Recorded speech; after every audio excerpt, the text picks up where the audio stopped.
नमस्कार दोस्तों, आज हम आपको बताएंगे ये जो हमारे पास बैक है इसमें एक डिज़ाइन कटा हुआ है पीछे बैक पॉकेट की साइड में दोनों तरफ, और ये हमारे पास इस लोवर के दोनों सामने हैं।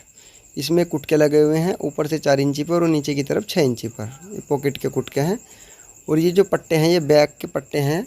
इन पट्टों पर 3 पट्टी निकालनी है जवाबी, और इन पट्टी को निकालने के बाद ये हमें बैक में लगानी है।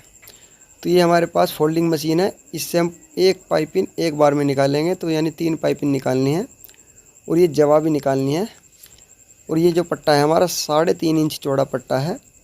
इस पट्टे में हमें जो हमारा सीधे हाथ की तरफ जो दबाव है ये 1 इंची का लेना है एक्स्ट्रा, और जो हमारा उल्टे हाथ पर जो तीसरी पट्टी आएगी उसके पास जो दबाव होगा वो भी 1 इंची का होगा, और जो हमारे पास 1.5 इंची बचेगा अंदर उसमें हमारे आधे इंच के हिसाब से 3 पट्टी आ जाएगी। तो यहाँ से अब दूसरा पट्टा ले लिया है और दूसरे पट्टे पर हमने एक पाइपिंग निकाल दी है, यानी एक पट्टी निकाल दी है। जब हमारे पास ये तीनों पट्टी निकल कर तैयार हो जाएगी हम आपको दिखाएंगे सिलाई मशीन से ये जो पट्टा है बैक में किस तरीके से जोड़ा जाएगा ताकि पट्टे में झोल ना आए। तो यहाँ से हमें अब दूसरी पट्टी निकालनी है।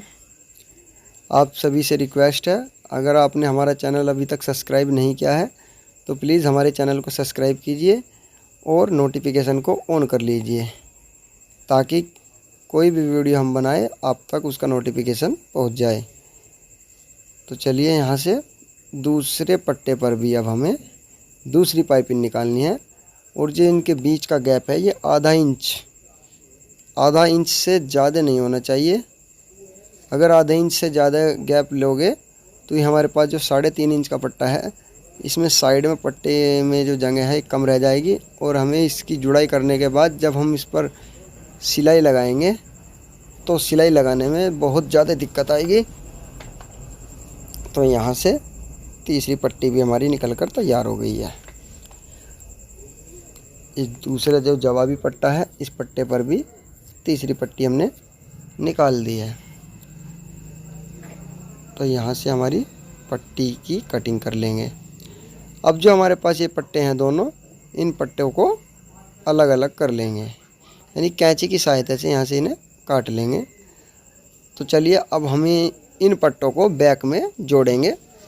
तो बैक जो रहेंगे हम सीधी रखेंगे, और सीधी रखने के बाद अब जो पट्टा है हमारा ये जवाबी पट्टा जो है उल्टा करके सिलाई लगाएंगे। तो ये हमने इस बैक के ऊपर ये पट्टा रख दिया है और यहाँ से हल्का सा पक्का करेंगे, और अब जो हमारा कोना है जो तिकोना बोलते हैं जिसे, वहाँ से पहले ही मशीन को रोकेंगे और इसमें कुटका लगाएंगे ताकि हमारे पीस में झोल नहीं आए। अगर हम इसमें कुटका नहीं लगाएंगे और नई सिलाई लगा देंगे तो इसमें झोल आ जाएगा, यानी ये जो सिलवट जो चुन्नट होती है वो आ जाएगी। अब जो हमारे पास ये फ्रेश आएगा तो यहाँ से अब हम बैक के ऊपर तक इस हिस्से पर सिलाई लगाएंगे, और ध्यान रहे सिलाई आधे इंच से ज़्यादा नहीं होनी चाहिए।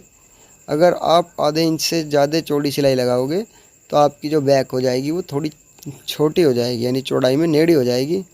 अब इसका पल्ला जो है जवाबी है, अब इसमें हम इसका जो जवाबी पट्टे का जो जवाबी पट्टा है उसको ऊपर से नीचे की तरफ लगाएंगे। तो ये जो हमारे पास NS लाइक्रा लोवर का कपड़ा है जिसमें हम NS लाइक्रा का सैंपल बना रहे हैं। हम इस वीडियो में आपको सिर्फ ये पट्टा जड़ना बताएंगे और पट्टे को ओवरलॉक करनी भी बताएंगे, जो पट्टे पर ओवरलॉक की जाती है। तो यहाँ पर कुटका लगा दिया है, और कुटका बिल्कुल इस नीडल को कुटके के पास ले जाना है बिल्कुल, और कुटके से नीचे की तरफ सिलाई नहीं उतरनी चाहिए, और इसको इस तरीके से घुमाकर इस पर भी सिलाई लगा देंगे। अब जब हमारी ये सिलाई लगकर तैयार होएगी तो इसमें कहीं भी चुन्नट या झोल नहीं आएगा, और इस सिलाई के पास में ओवरलॉक यानी 4 थ्रेड मशीन जो बोलते हैं, जो साइडों में ओवरलॉक करती है, उसकी सहायता से अब हम इस पर ओवरलॉक करेंगे। ये बिल्कुल फ्रेश बैठ गया है। तो चलिए इस पर ओवरलॉक करते हैं। ये वीडियो आपके लिए बहुत ही इम्पोर्टेंट रहेगी, क्योंकि जो साइडों में दबाव लिया जाता है उसके बारे में हम आपको बता रहे हैं कि आधा इंच से ज़्यादा दबाव नहीं लेना है। अगर आप आधा इंच से ज़्यादा दबाव लोगे तो जो हमारे पास 1 इंची NS लाइक्रा लोअर में मार्जिन होता है, वो दोनों ऊपर और निचला हिस्सा अगर 1 इंच से अधिक हो जाएगा तो यानी आधा इंच से, यानी जब आधा इंच लोगे तो 1 इंच हो जाएगा, और उससे अधिक लोगे तो 1 इंच से अधिक हो जाएगा, तो पीस छोटा पड़ जाएगा।